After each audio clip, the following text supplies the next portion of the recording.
नमस्कार. तर पिंगा गो पोरी पिंगा या मालिकेच्या आजच्या भागात आपण पाहणार आहोत की कोर्टात जज साहेब आदेश देतात की कोर्टाच्या कामकाजास सुरुवात करावी. यावर आता ॲडव्होकेट नागरदास जज साहेबांना सांगतात की माय लॉर्ड, आत्तापर्यंत मी अनेक केसेस लढले आणि जिंकलेसुद्धा, पण या केसमध्ये मी जी गुंतागुंत आहे ना ती जगावेगळीच आहे. जगात मैत्रीचं नातं हे अत्यंत महत्त्वाचं मानलं जातं, कारण आपल्या मनातलं शेअर करण्यासाठी सांगण्यासाठी आपल्याला मित्रपरिवार हा लागतोच. पण इथे तर मैत्रीच्या नावाखाली गुन्हेगारांची मांदियाळी जमलेली आहे. अत्यंत शांतपणे आणि थंड डोक्याने या सगळ्या टोळीचं काम चालत असतं. आता हे सगळं ऐकून वल्लरी, तेजा आणि बाकीचे सगळे खूप शॉक होतात आणि नागरदासकडे बघायला लागतात. आता ॲडव्होकेट नागरदास म्हणतात की मिथिला माने उर्फ मिठू हिने आपल्या ज्या आश्रमामध्ये आसरा मिळाला त्याच आश्रमामध्ये अत्यंत चलाकपणे तिने नोकरी मिळवली, कारण या आश्रमामध्ये राहून आपला प्लॅन सक्सेसफुल करणं हे मिथिलासाठी खूप सोपं होतं. बरं, हे सगळं एकट्या दुकट्या माणसाचं काम नाही आहे, म्हणून तिने आपल्या सगळ्या मित्रमैत्रिणींना त्या कामामध्ये इन्व्हॉल्व करून घेतलं. मंजुषाताईच्या आश्रमामध्ये काम करताना कुठल्या मुली दत्तक घेतल्या जाणार आहेत यांची संपूर्ण माहिती मिथिलाला असणं अत्यंत गरजेचं होतं.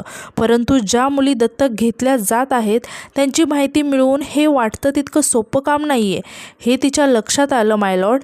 तेव्हा तिने स्वतःची मैत्रीण तेजस्वी विचारे हिला मंजुषाताईंच्या घरामध्ये मोलकरीण म्हणून पाठवलं. त्यानंतर तेजस्वीने मंजुषाताईंच्या घरामधली खडा माहिती मिथिलाला पुरवायला सुरुवात केली आणि त्यानंतर मिथिलाने स्वतःचं काम करायला सुरुवात केली.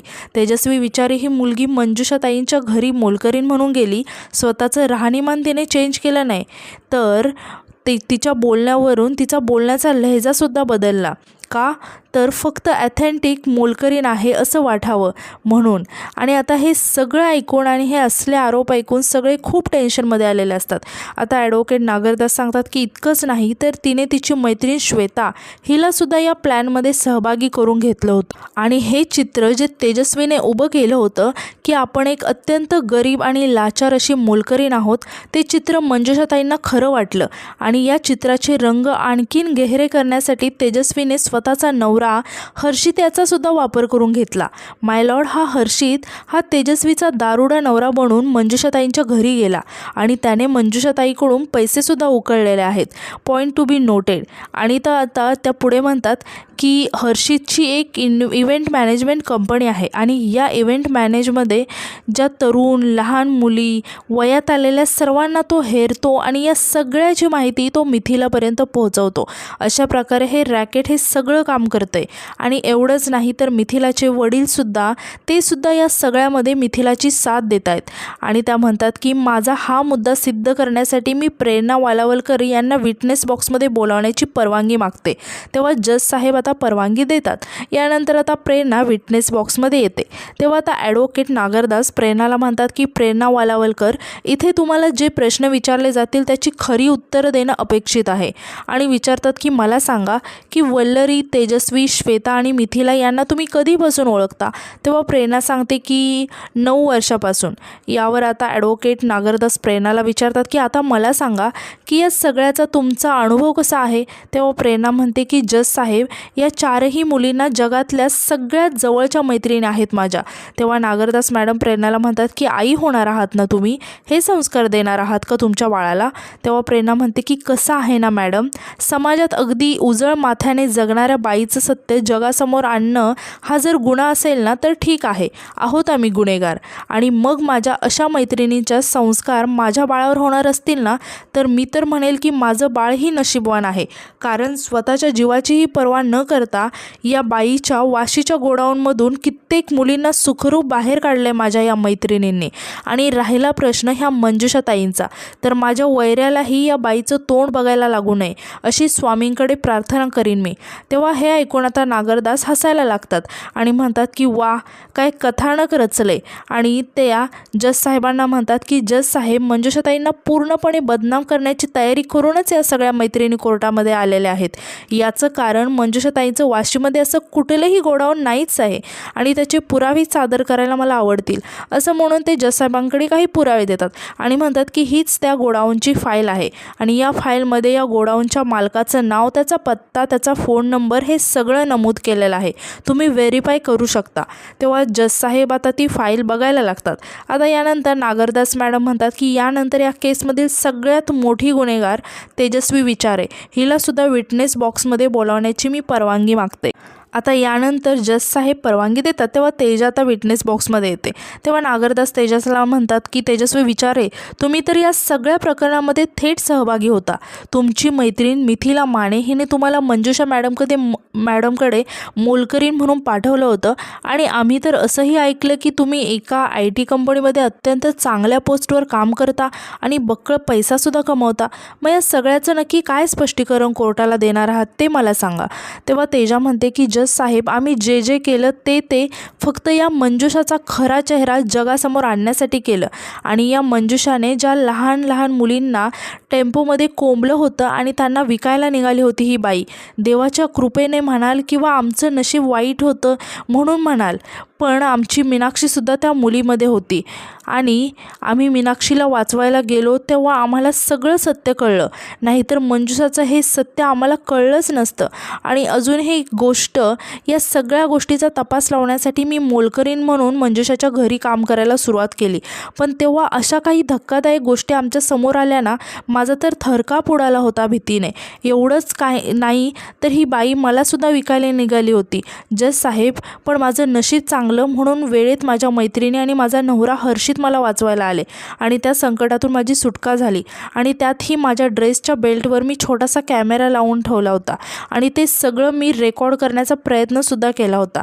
आणि जेव्हा माझ्या मैत्रिणी, माझा नवरा, पोलीस सगळे तिच्या घरी आले होते तेव्हा ती रेकॉर्डिंग, तो कॅमेरा मी पोलिसांच्या हवालेही केला होता. आणि मला खरंच नाही माहिती की त्या रेकॉर्डिंगचं पुढं काय झालं.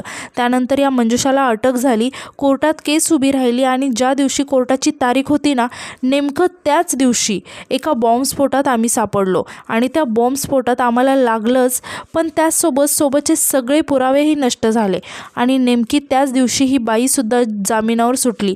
पण जज साहेब, आम्हाला पूर्ण खात्री आहे ते पुरावे नष्ट करण्यासाठी, आम्हाला संपवण्यासाठी हिनेच घडवून आणला होता तो बॉम्बस्फोट.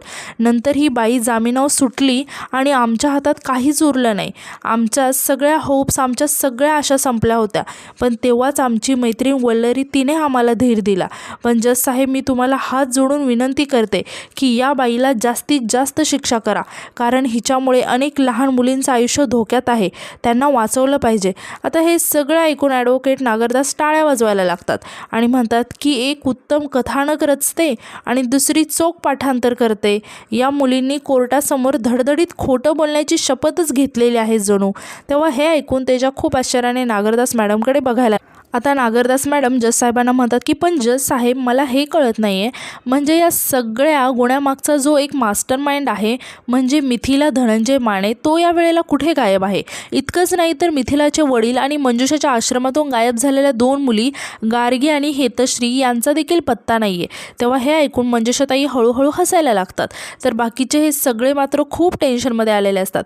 आता ॲडव्होकेट नागरदास पुढे म्हणतात की गार्गी आणि हेतश्री या 2 मुलींना मिथिलाने नक्की कुठे ठेवलंय आणि वकिलीसारख्या एका डिग्निफाईड प्रोफेशनमध्ये असलेल्या आणि त्या वल्लरीकडे हात करत म्हणतात की ह्या सौ वल्लरी मनोज भामरे, ज्या स्वतःला गोरगरिबांच्या कैवारी समजतात आणि अन्यायाविरोधात आपण लढतोय असं चित्र समाजासमोर उभं करतात, त्या या मुलींना फक्त गुन्हेगारांचा वकील म्हणून नाही तर त्यांची मैत्रीण म्हणून पाठराखण करतात. आणि इतकंच नाही तर त्यांचा प्रत्येक प्लॅनिंगमध्ये या त्यांची मदत करतात.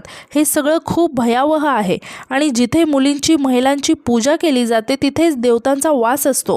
पण या सगळ्या मैत्रिणीमुळे आज समाजामध्ये आपल्या मुली, महिला या खरंच सुरक्षित आहेत का, असा प्रश्न मला पडायला लागला आता. अहो, मंजुषाताईंसारख्या एका प्रतिष्ठित महिलेवरती जिने आपलं संपूर्ण आयुष्य या समाजासाठी अर्पण केलेलं आहे, त्यांच्यावरती हे असे अत्यंत खोटे आरोप करता ना, यांना ज्यांची जीभ अडखळली नसेल का. आता वकिलीचा काळा कोट घालून समाजामध्ये मिरवणाऱ्या वल्लरीसारख्या वकिलांची सनद रद्द का करू नये, हा सवाल आज मला या कोर्टाला विचारायचा आहे.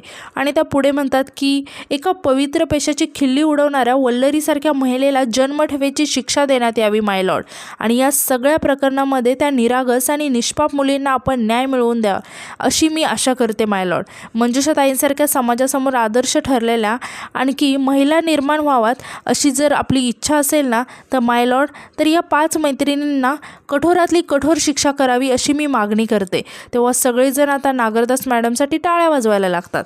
तर वल्लरी, मनोज, हर्षित, तेजा आणि प्रेरणा मात्र खूप शॉक होऊन आणि खूपच रागाने त्या नागरदासकडे बघायला लागतात. आता जज साहेब वल्लरीला म्हणतात की advocate Vallari, your witness please. तेव्हा आता वल्लरी पुढे येते आणि म्हणते की माय लॉर्ड, माझ्या वकील मित्र ॲडव्होकेट नागरदास मॅडम यांनी आत्ताच हृदय पिळवटून जाणारं असं एक सुंदर भाषण दिलं. आणि ती नागरदास मॅडमकडे बघत म्हणते की आय रिस्पेक्ट, पण काही दिवसांपूर्वी तुम्हीच मला म्हणाला होतात ना कोर्टामध्ये पुराव्याला महत्त्व आहे, इमोशन्सला नाही. असो. आणि ती जज साहेबांना म्हणते की माय लॉर्ड, माझ्याकडे काही पुरावे आहेत जे मला कोर्टासमोर सादर करायचे आहेत आणि त्यासाठी मला मंजुषा कुळगावकर यांना एकदा एक्झामिन करायची परमिशन द्या. तेव्हा जज साहेब आता परमिशन देतात. तेव्हा वल्लरी मंजुषाला विचारते की तर मंजुषाताई, तुम्ही मला सांगू शकाल का की हे जे तुमचं आश्रम आहे ते साधारण कधीपासून तुम्ही चालवताय?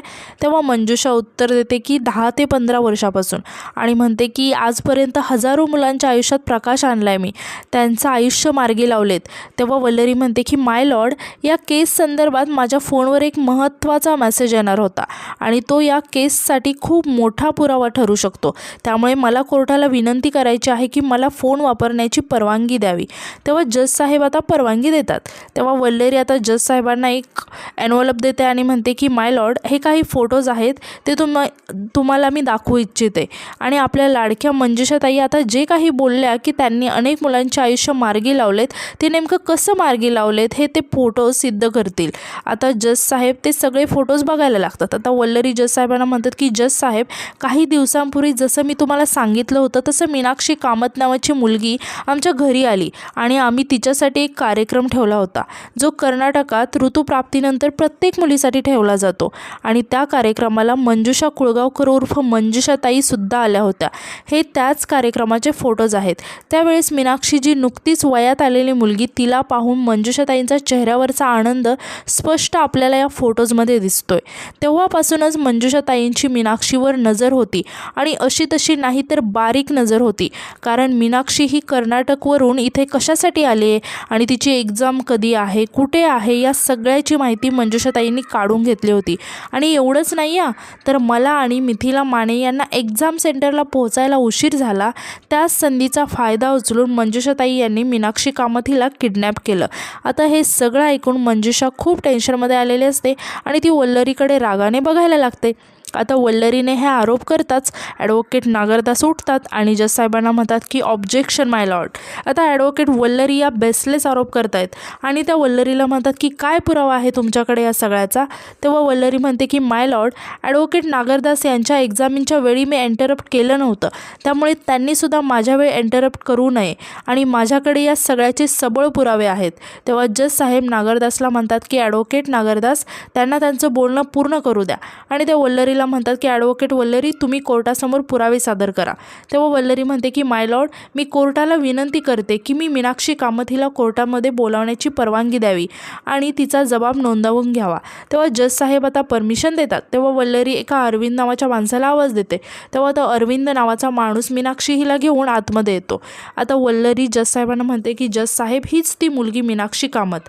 आता जज साहेब सर्वांना म्हणतात की मीनाक्षीचा जबाब नोंदवायच्या आधी मी सर्वांना विनंती करतो की त्यांनी कोर्टाच्या बाहेर जावं. तेव्हा आता सर्वजण कोर्टाच्या बाहेर निघून जातात आणि वल्लरी आता मीनाक्षीला म्हणते की मीनू, तुझ्यासोबत काय काय घडले ते तू जज साहेबांना सांगशील का? अगदी न घाबरता सांग.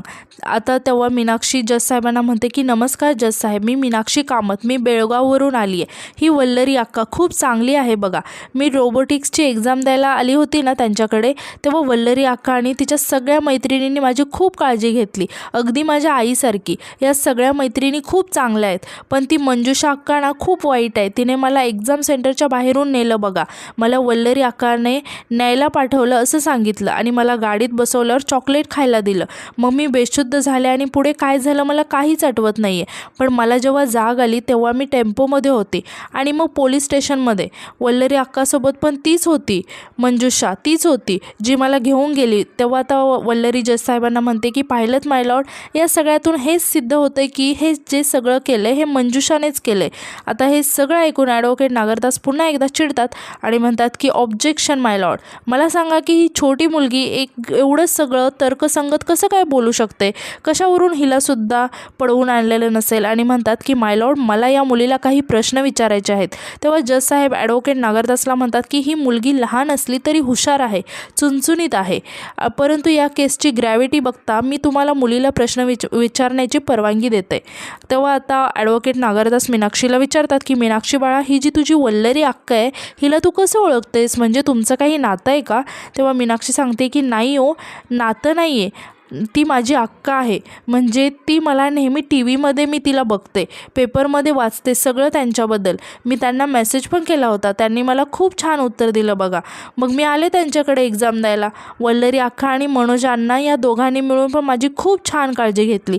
यावर ॲडव्होकेट नागरदास मीनाक्षीला विचारतात की पण मला एक सांग मीनाक्षी, की तू असं म्हणालीस की मंजुषाताईंनी तुला एक्झाम सेंटरवरून घेतलं, पण मग कशा की त्यानंतर त्यांनी तुला वल्लरी अक्काच्या घरी सोडलं नसेल आणि प्रेरणा, मिठू, तेजा, श्वेता यांनी तुला किडनॅप केलं नसेल.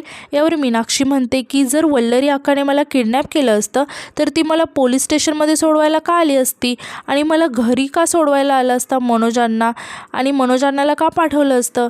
आणि रागाने म्हणते की काय पण विचारता तुम्ही. आता हे ऐकून नागरदास मॅडम जरा टेन्शनमध्ये येतात आणि परत जज साहेबांना म्हणतात की पण माय लॉर्ड, ही मुलगी ज्या वेळेला पोलीस स्टेशनला पोहोचली त्यावेळेला वेगवेगळ्या औषधांच्या अंमलाखाली होती, त्यामुळे कदाचित तिला काही आठवत नसेल किंवा ती जे काही बोलते ते सुसंगत नसेल. कदाचित असंही झालं असेल की मंजुषाताईंनी तिला घरी सोडलं होतं आणि त्यानंतर तिच्यावर वेगवेगळ्या औषधांचा प्रयोग केला असेल. पण मग अशा परिस्थितीत आपण या मुलीची साक्ष कशी काय ग्राह्य धरू शकतो. तेव्हा मीनाक्षी म्हणते की या काही पण बोलत आहेत, मी तुम्हाला सांगते असं नाही हो. तेव्हा जज साहेब मीनाक्षीला म्हणतात की बाळा शांत हो, मागे जाऊन बस, आम्हाला तुझी गरज लागली की आम्ही तुला बोलाव. तेव्हा मीनाक्षी आता पाठी जाऊन बसते. आता जज साहेब 10 मिनिटाचा ब्रेक घेतात. तेव्हा आता या ॲडव्होकेट नागरदास मॅडम हसायला लागतात आणि वल्लरीकडे बघायला लागतात. तर वल्लरी मात्र खूप रागाने त्यांच्याकडे बघायला लागते. आणि आजचा एपिसोड इथे संपतो. तर उद्याच्या एपिसोडमध्ये आपण असं पाहणार आहोत की ॲडव्होकेट नागरदास मॅडम म्हणत असतात की या केसमधील जी मेन कल्प्रिट आहे मिथिला माने, ती अजूनही कोर्टामध्ये आलेली नाही आहे. तितक्यात आता तिथे मिठू कोर्टात पोहोचते आणि वल्लरीला आवाज देते. तेव्हा आता वल्लरी आणि बाकीचे सर्वजणसुद्धा मिठूकडे बघायला लागतात. मात्र आता मिठूला बघून मंजुषा खूप टेन्शनमध्ये येते. आता मिठूसोबत हेतश्री आणि गार्गीसुद्धा असतात आणि मंजुषाताईंना बघताच त्या धावतच जाऊन आता मंजुषाताईंना मिठी मारतात. हे बघून आता सगळेजण खूप शॉक होतात आणि ॲडव्होकेट नागरदास मॅडम जज साहेबांना आता सांगतात की आपल्या आईला जशी मिठी मारावी तशी या दोघीही मुलींनी मंजुषाताईंना मिठी मारली. तेव्हा वल्लरी हे बघून खूप टेन्शनमध्ये आलेली असते आणि ती नागरदास मॅडमकडे बघायला लागते. आणि आजचा एपिसोड इथे संपतो. तर आजचा एपिसोड तुम्हाला कसा वाटला हे कमेंटमध्ये नक्की सांगा आणि उद्याच्या नवीन एपिसोडसाठी आपल्या चॅनलला सबस्क्राईब करायला विसरू नका. धन्यवाद.